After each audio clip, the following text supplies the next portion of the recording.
te adoraré.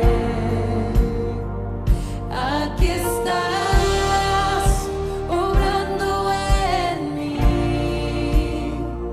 te adoraré, te adoraré.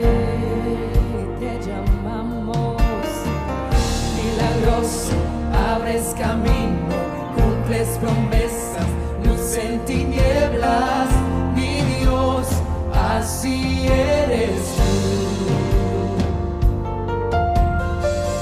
Milagroso, abres camino, cumples promesas, luz en tinieblas, mi Dios, así eres tú.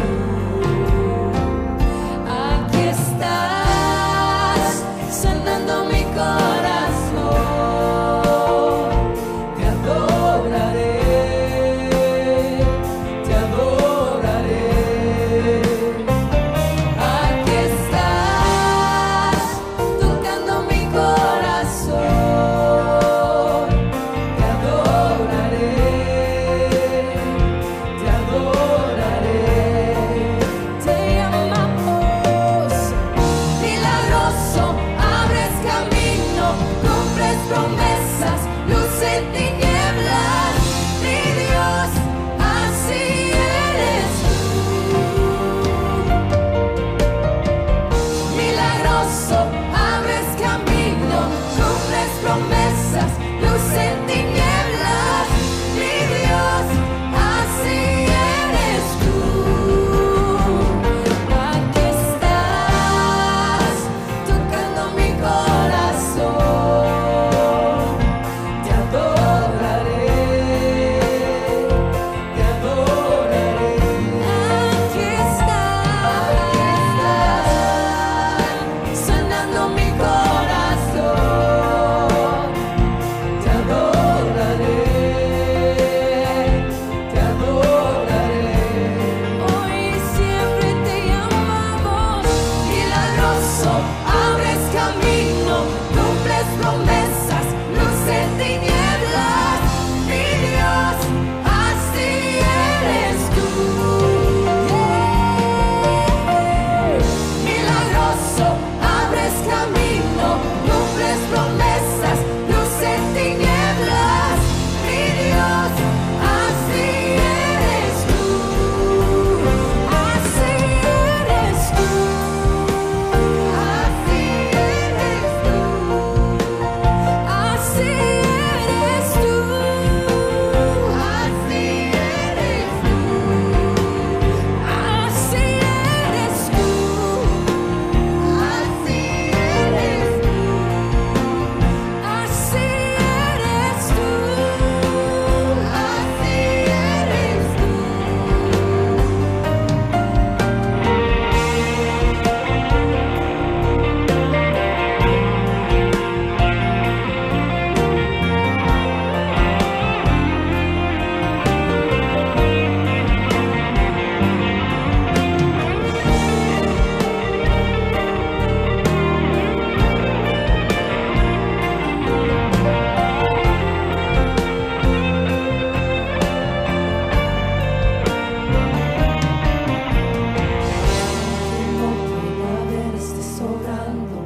Aunque no pueda ver, estás sobrando.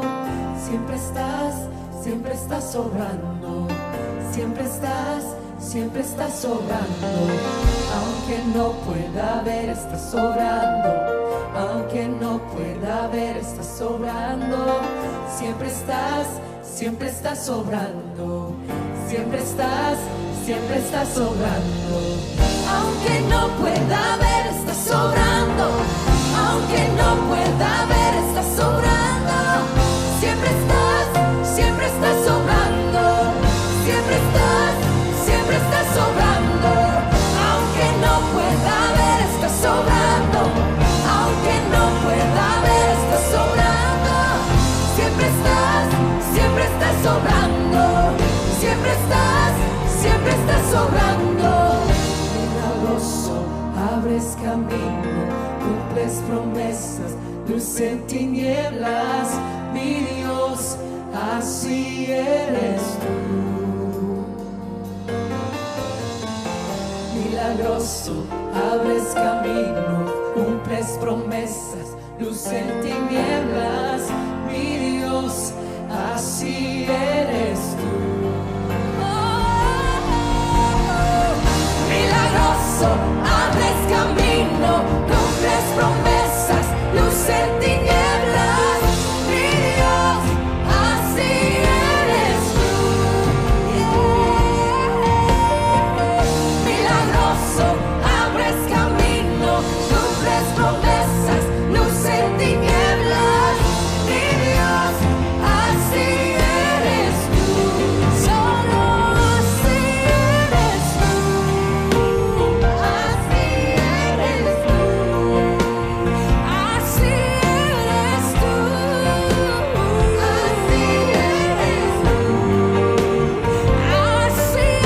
eres tú. Así eres tú. Así eres tú. Así eres tú.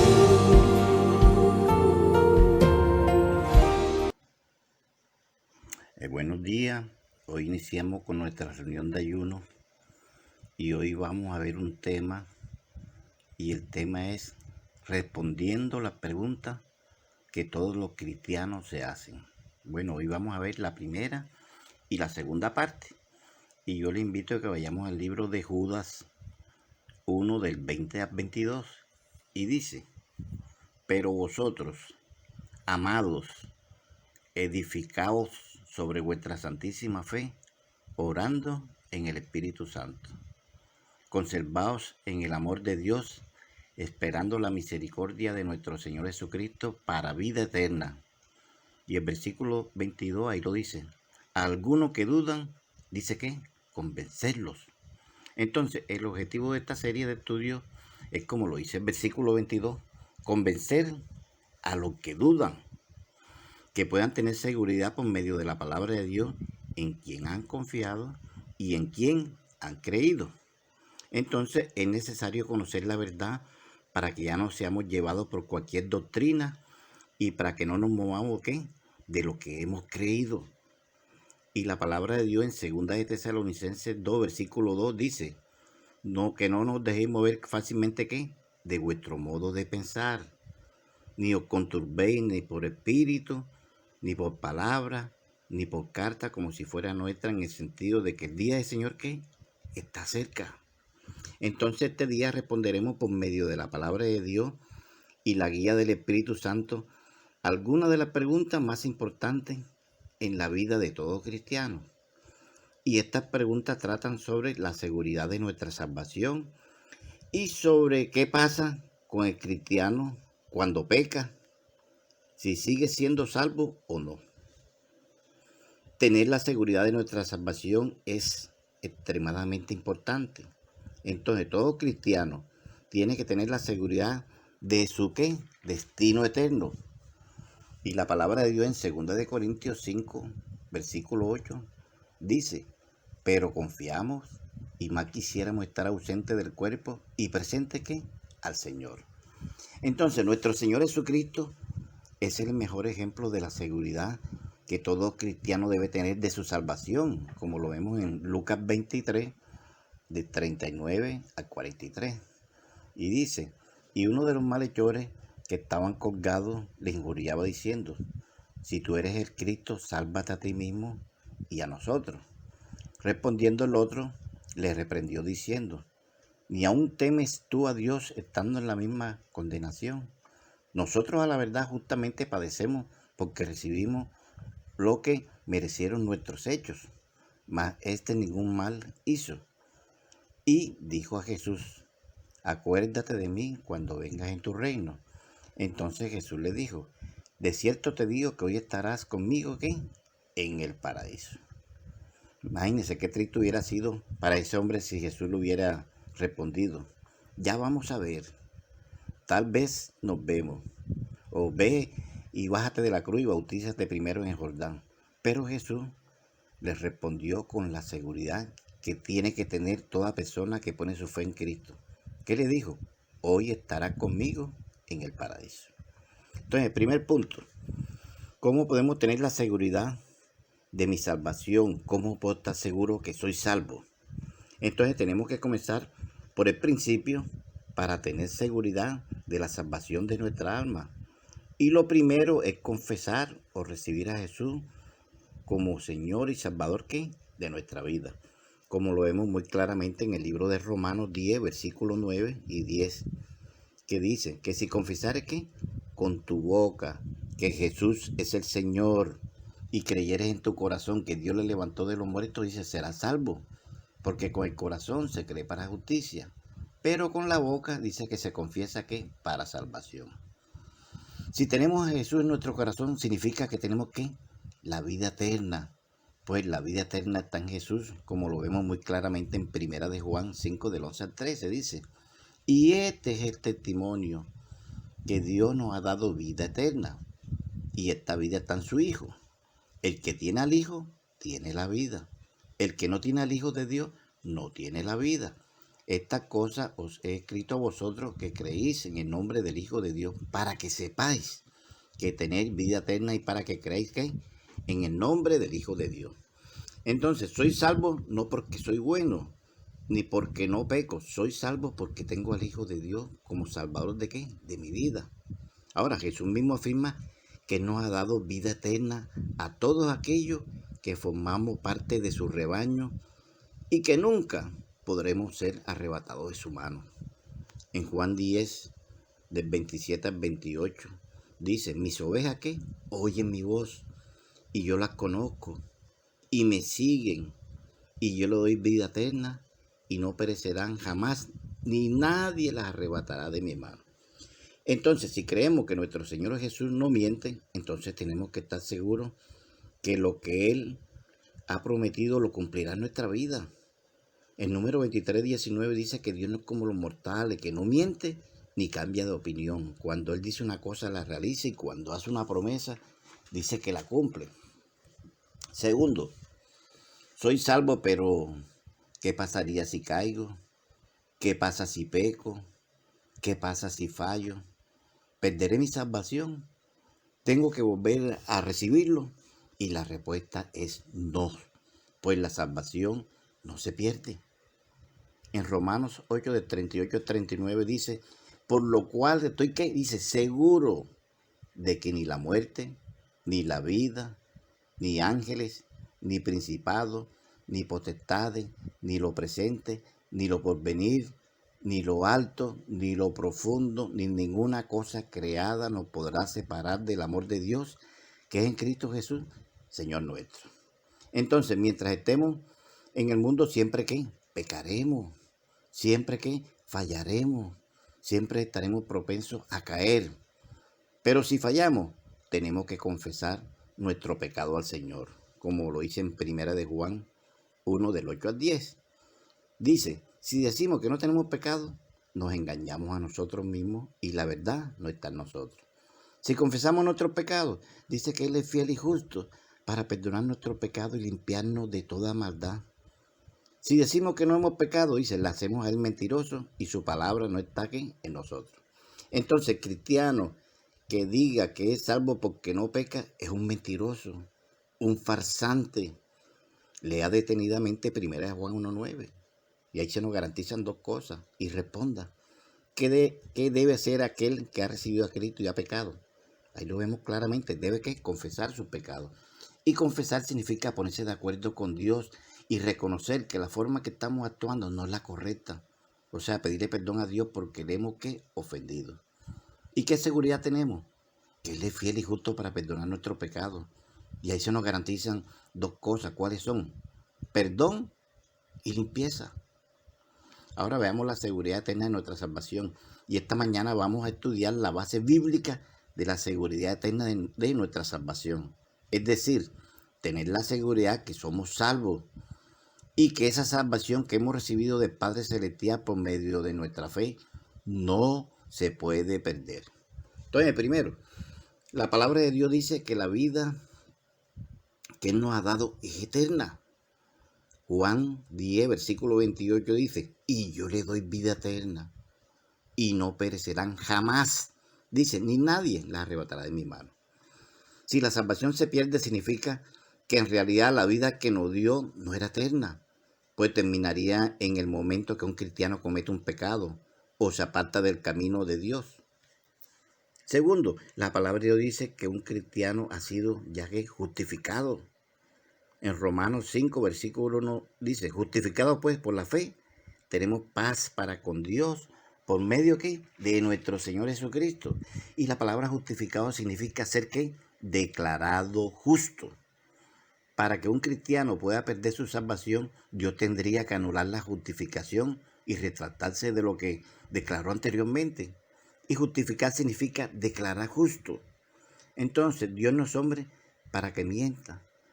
Si Él no ha declarado justo, es verdadero y no se arrepiente de haberlo declarado. Como dice el número 23:19, esta versión dice, Dios no es hombre para que mienta, ni es hombre para que se arrepienta. Él dijo y no hará, habló y no ejecutará.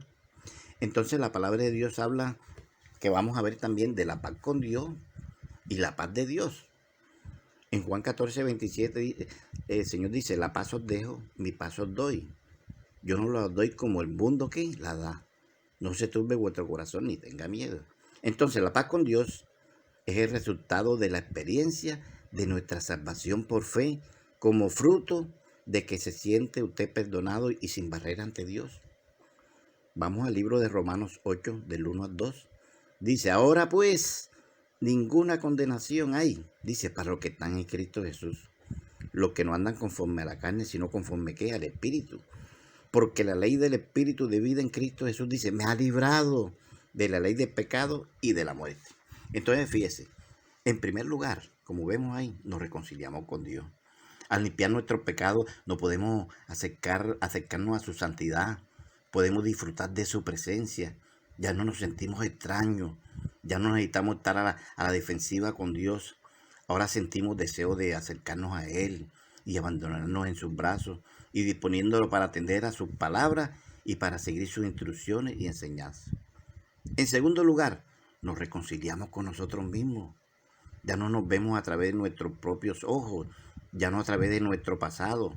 Ahora nos vemos como nuevas criaturas, sanadas y limpiadas, restauradas y renovadas, con un espíritu nuevo y vivo, conectado al Espíritu de Dios, recibiendo el impacto de su amor, su poder y su perdón.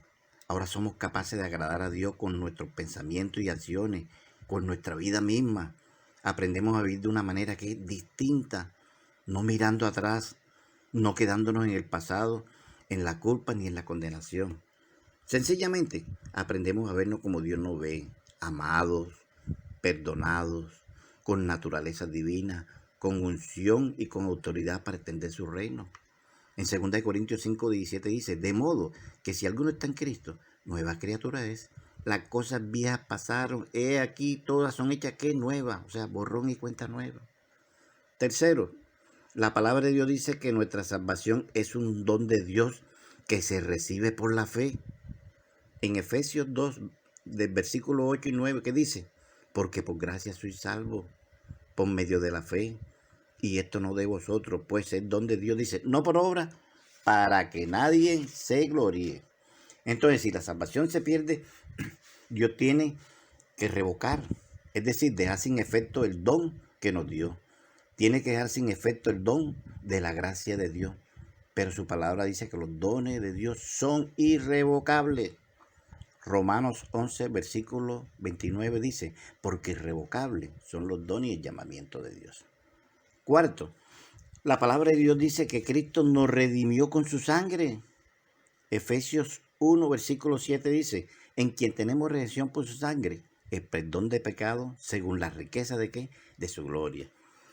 Y redención se refiere a una compra ya realizada, un precio que ya ha sido pagado. Para que un cristiano pueda perder la salvación, Dios tendría que anular su compra hecha con la sangre preciosa de su Hijo.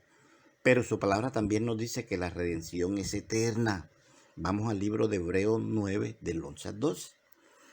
Dice, pero estando ya presente Cristo, sumo sacerdote de los bienes venideros, por el más amplio y más perfecto tabernáculo, no hecho de manos, es decir, no de esta creación, y no por sangre de machos cabríos, ni de becerro, sino por qué, su propia sangre.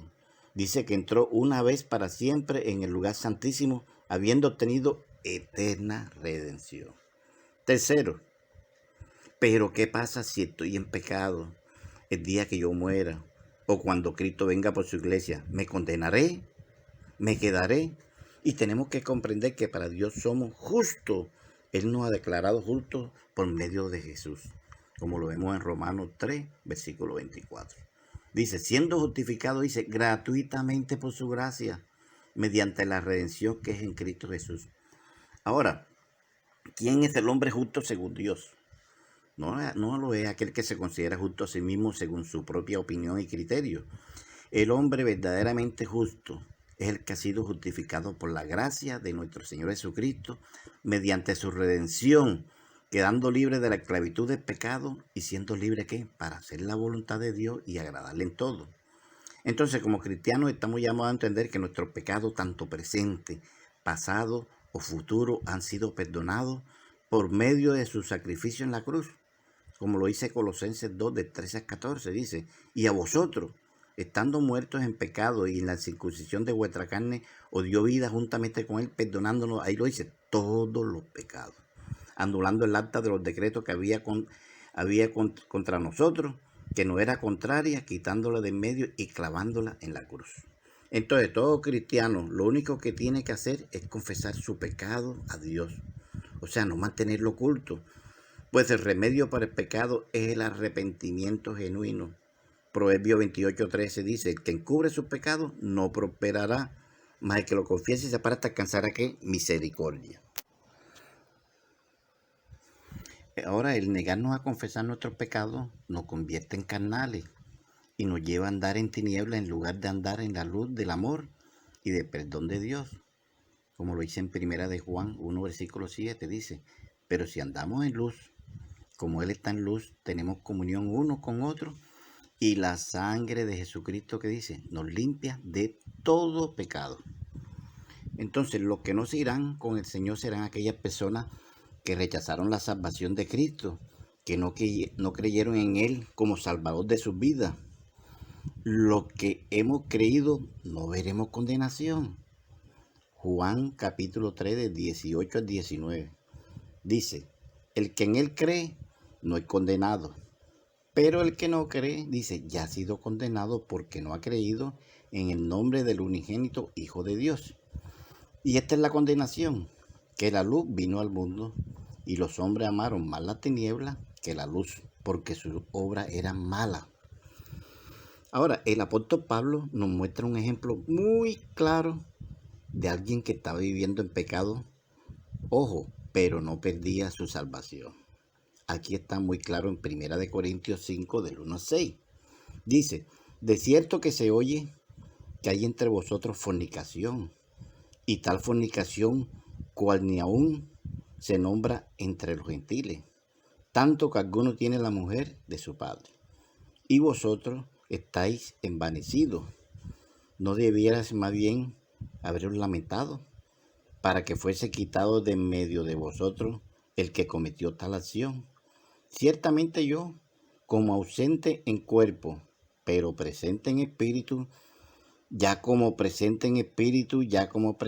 he juzgado al que tal cosa ha hecho. En el nombre de nuestro Señor Jesucristo, reunidos vosotros y mi espíritu con el poder de nuestro Señor Jesucristo. Pero ahí lo dice en el versículo 5. El tal sea entregado a Satanás para destrucción de ¿qué? De la carne, a fin de que ¿qué? Que el espíritu sea salvo en el día del Señor Jesús. No es buena vuestra jactancia. Dice, ¿no sabéis que un poco de levadura ¿qué? Leuda toda la masa? Entonces, para terminar la primera parte del tema, veamos la base bíblica de la seguridad de nuestra salvación. Es decir, tener la seguridad que somos salvos y que esta salvación que hemos recibido de nuestro Padre Celestial por medio de nuestra fe en Jesucristo no se puede perder. Entonces veamos las 5 columnas. Primero, en las 5 columnas, la primera columna es la seguridad de la presencia de Cristo. En Apocalipsis 3:20 el Señor dice, he aquí yo estoy a la puerta y llamo.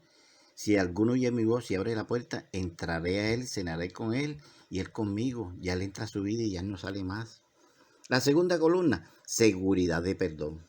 En Colosenses 1, de 13 al 14 dice, ¿cuán nos ha librado de la potestad de la tiniebla y trasladado al reino de su amado Hijo, y en quien tenemos redención por su sangre? Dice, el perdón de pecado. La tercera columna, seguridad de ser hijos de Dios. En Juan 8:44 dice que antes éramos hijos del diablo, ahora somos hijos de Dios. Dice en Juan 1:12, mas a todos los que le recibieron, a los que creen en su nombre, les dio potestad de ser hechos hijos de Dios. Cuarta columna, seguridad de propósito. En 2 Corintios 5:17 dice, de modo que si alguno está en Cristo, nueva criatura es. Las cosas viejas pasaron, he aquí todas son hechas nuevas. Y la quinta columna y última, seguridad de vida eterna. En Romanos 6:23 dice, porque la paga del pecado ¿qué? Es muerte. Dice, mala dádiva de Dios es vida eterna en Cristo Jesús, Señor nuestro. Bueno, ahí quedó claro que la salvación no se pierde. Ahora vamos para la segunda parte del tema, o sea, respondiendo a las preguntas que los cristianos se hacen. Y es sobre el fin del mundo y el arrebatamiento de la iglesia. Y yo le invito a que vayamos a Mateo 24, del versículo 3 y 4. Dice, y estando él sentado en el monte de los olivos, los discípulos se acercaron aparte diciendo, dinos, ¿cuándo serán estas cosas? ¿Y qué señal habrá de tu venida? Y del fin del siglo, o sea, del fin del mundo. Respondiendo Jesús le dijo, mirad que nadie os engañe.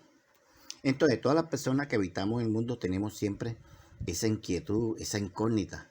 Ay, algún día esto se acabará. Vendrá un día, el fin de este mundo. Y los discípulos de Jesús le hicieron esa misma pregunta, que cuándo sería el fin del siglo o el fin de este mundo que conocemos. Y tenemos que tomar muy en cuenta la respuesta de nuestro Señor Jesucristo. Mirad que nadie os engañe. Ahora, se dice muchas cosas acerca del fin del mundo. Se habla de meteoritos, se habla de inundaciones, se habla de extraterrestres, etcétera. Pero, ¿cuál es la verdad sobre este tema? Y para contestar a esta pregunta es necesario recurrir al creador de este mundo. Es necesario contestarla por medio de ¿qué? De la palabra de Dios.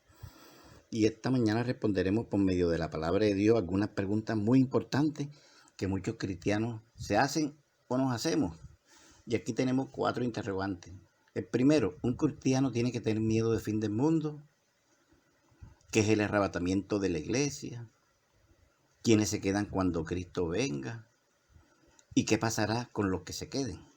Bueno, primeramente hablemos sobre el fin del mundo. ¿Habrá un fin del mundo? ¿Un día todo esto acabará? Y la respuesta es sí. Este mundo un día tendrá un final. Entonces nuestro Señor Jesucristo lo dijo en Mateo 28:20, dice, enseñándole que guarden todas estas cosas que yo he mandado, y aquí yo estoy con vosotros todos los días, dice, hasta el fin del mundo.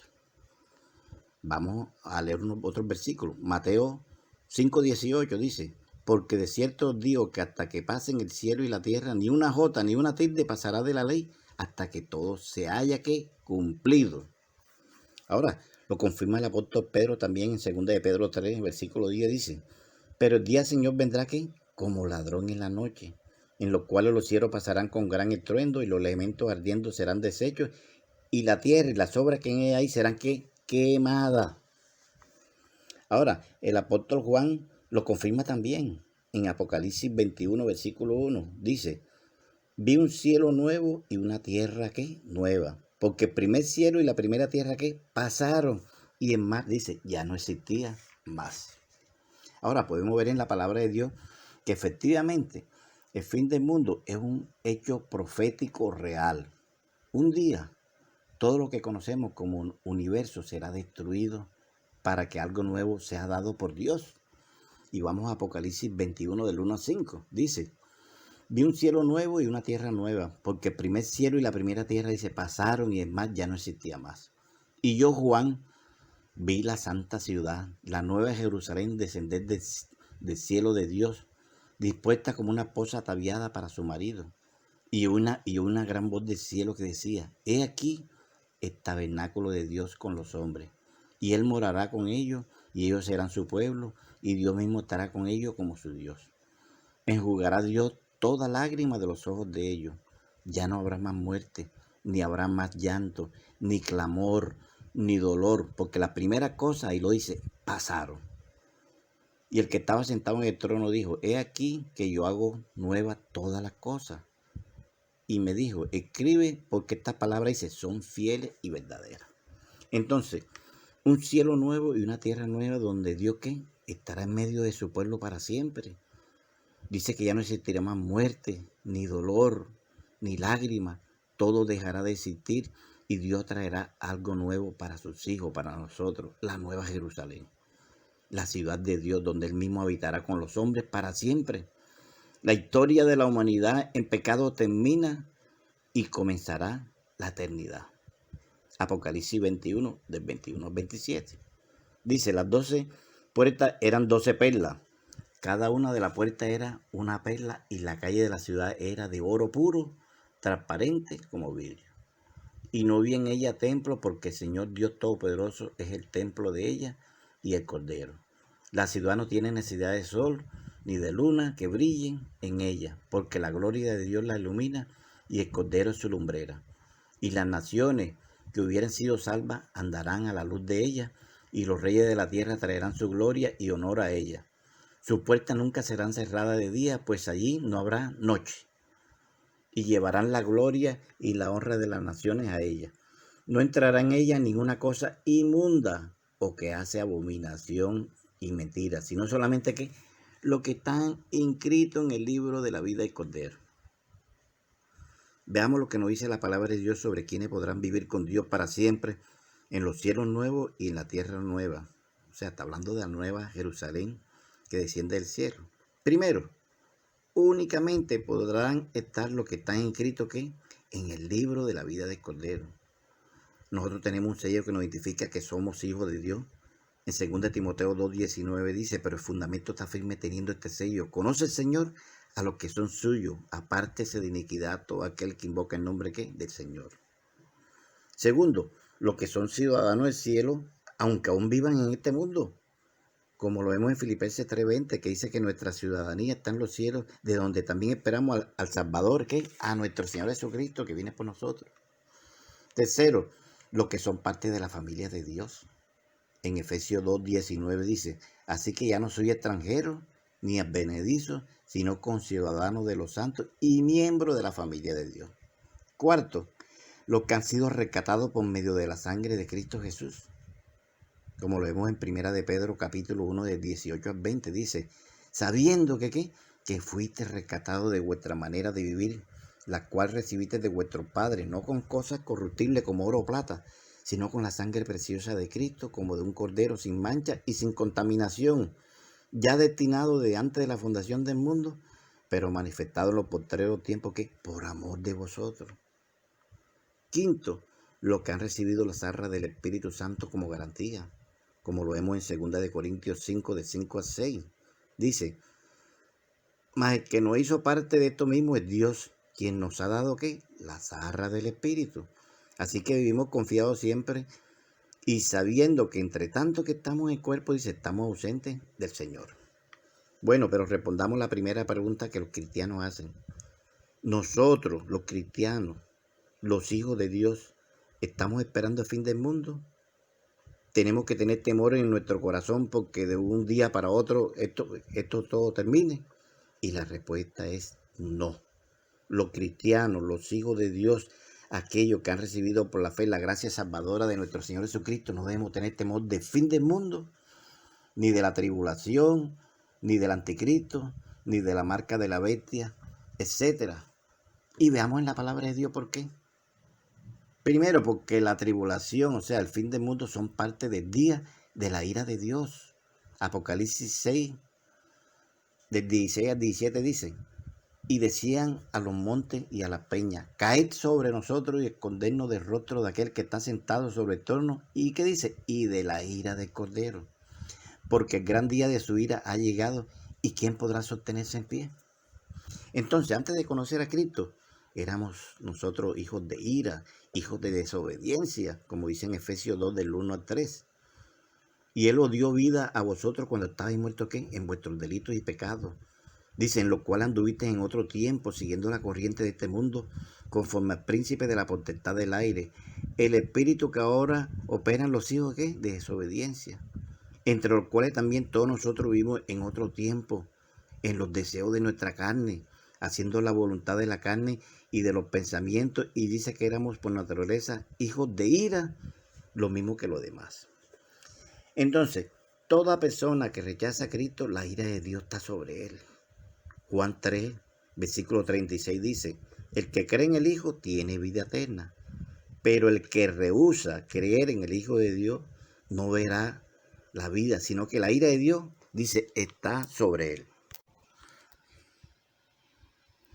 Entonces, ahora que tenemos a Cristo como Señor y Salvador, dice que la ira de Dios ya no está sobre nosotros, sino que hemos recibido, ¿qué? La salvación. Primera de Tesalonicenses 5, del 9 al 11. Dice, porque no nos ha puesto Dios para ira, sino para alcanzar salvación por medio de nuestro Señor Jesucristo, quien murió por nosotros para que ya sea que velemos o que durmamos, vivamos juntamente con Él. Por lo cual, animaos unos a otros y edificaos unos a otros, ¿qué?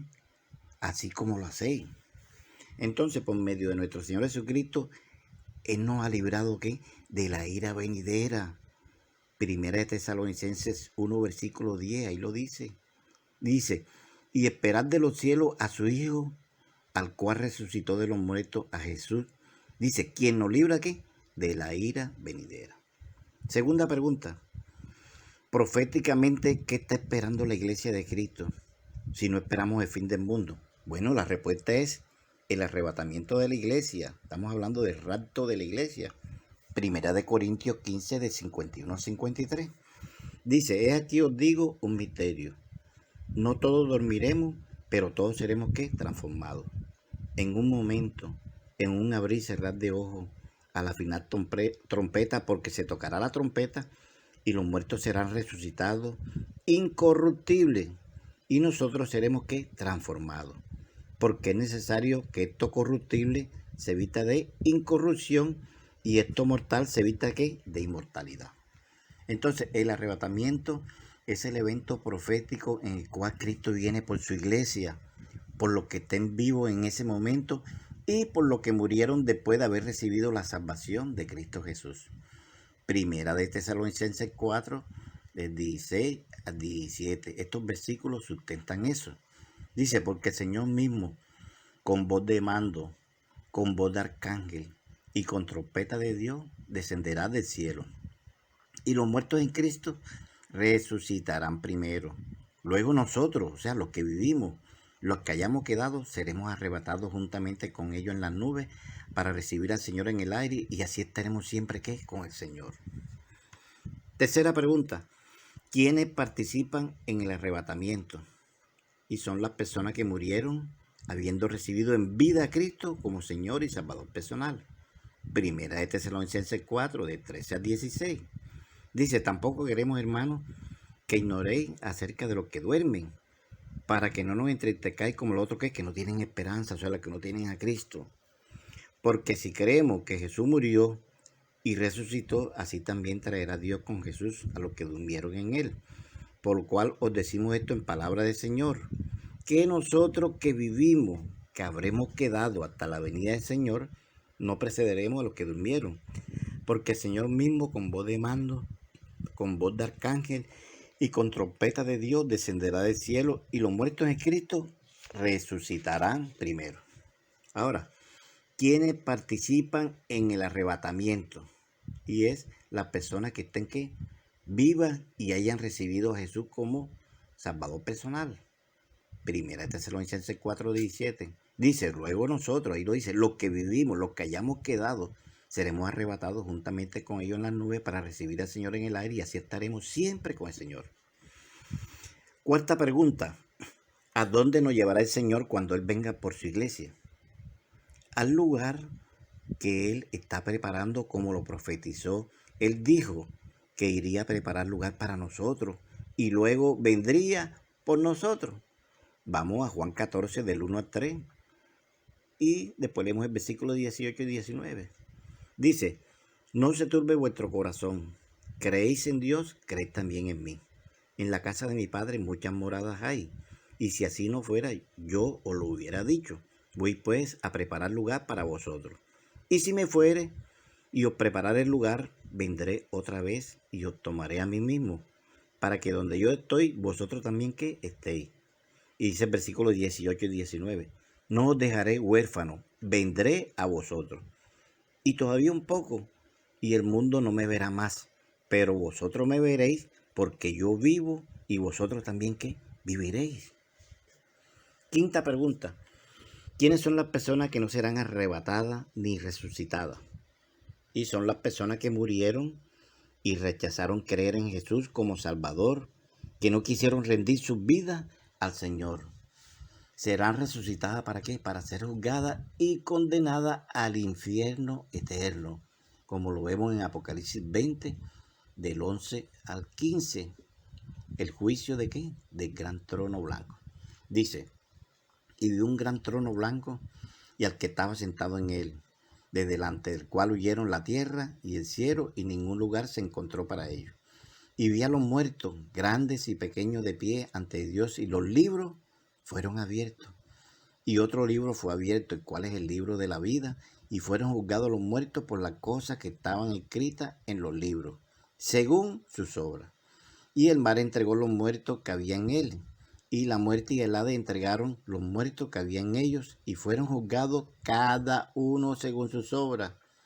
Y la muerte y el Hades fueron lanzados al lago de fuego. Dice, esta es la muerte segunda.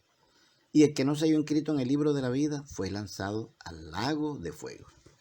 Entonces, en el juicio del gran trono blanco, las personas darán cuenta a Dios primeramente de sus obras, como lo vemos en el versículo 12.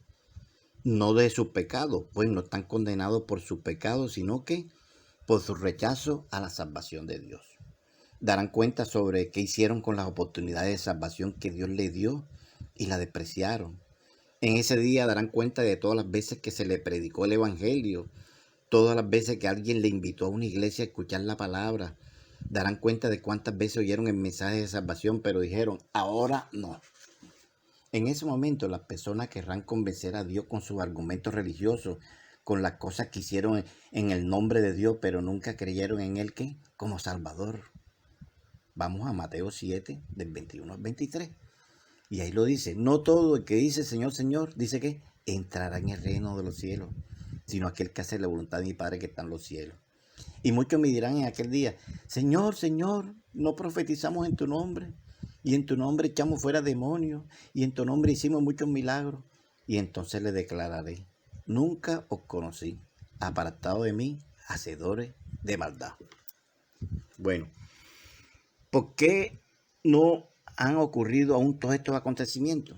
Bueno, vamos a segunda de Pedro 3, del 1 al 4, y después leemos el versículo 8 y 9. Dice, amados, esta es la segunda carta que os escribo, y en ambas despierto con exhortación vuestro limpio entendimiento, para que tengáis memoria de las palabras que antes han sido dichas por los santos profetas, y del mandamiento del Señor y Salvador dado por vuestros apóstoles. Sabiendo primero esto, que en los postreros días vendrán burladores, andando según su propia concupiscencia y diciendo, ¿dónde está la promesa de su advenimiento? Porque del día en que los padres durmieron, todas las cosas permanecen así como desde el principio de la creación.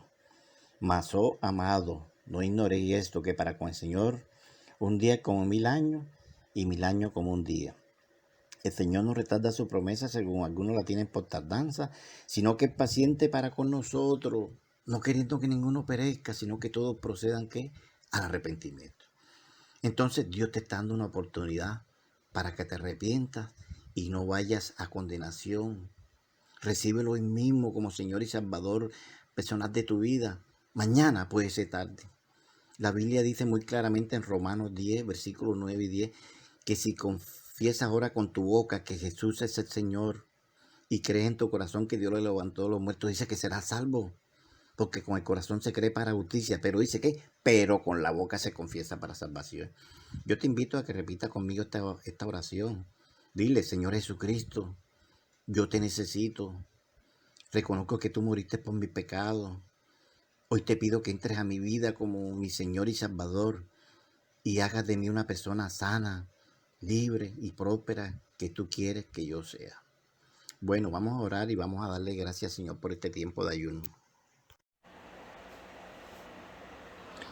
Vamos a orar, vamos a darle gracias a Dios por esta nueva oportunidad que nos da de poder estar en su presencia, alabarle por su palabra. Amado Dios, te damos gracias, Señor, porque la venida de nuestro amado Señor Jesucristo está cerca, Señor. Y solo tú, Señor Jesucristo, nos ofreces salvación. Cuando nosotros con un corazón arrepentido recibimos a Jesucristo como Señor y Salvador personal, debe haber identidad con nuestro amado Señor. Inmediatamente debemos identificarnos con Él. Tenemos seguridad de salvación y la salvación que Dios nos ha dado no se pierde. Dios nos ha dado vida eterna. No es porque hayamos pecado, porque no hay hombre que no peque. Dios nos declara justo. Fuimos comprados con precio de sangre de Cristo en la cruz. Y nuestros pecados presentes, futuros, han sido perdonados. Y esto no quiere decir que porque el Señor nos ha perdonado estos pecados, yo voy a seguir pecando. Esto más bien debe motivarnos a vivir una vida de santidad para Él, porque Él es santo, nosotros también debemos ser santos. Seamos temerosos de Dios. Este mundo algún día se acabará. Hagamos tesoros en los cielos y no aquí en la tierra, porque somos los hijos de Dios y nuestros nombres están inscritos en el libro de la vida. El Señor dijo que se fue a preparar morada para nosotros y nosotros debemos de buscar a Dios mientras pueda ser hallado.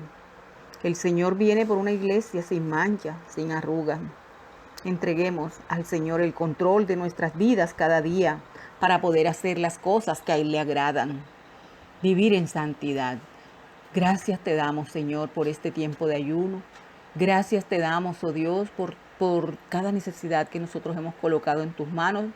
Gracias, Señor, porque tú, oh Dios, nos respondes con cosas tremendas, con cosas grandes. En Cristo Jesús, Señor nuestro.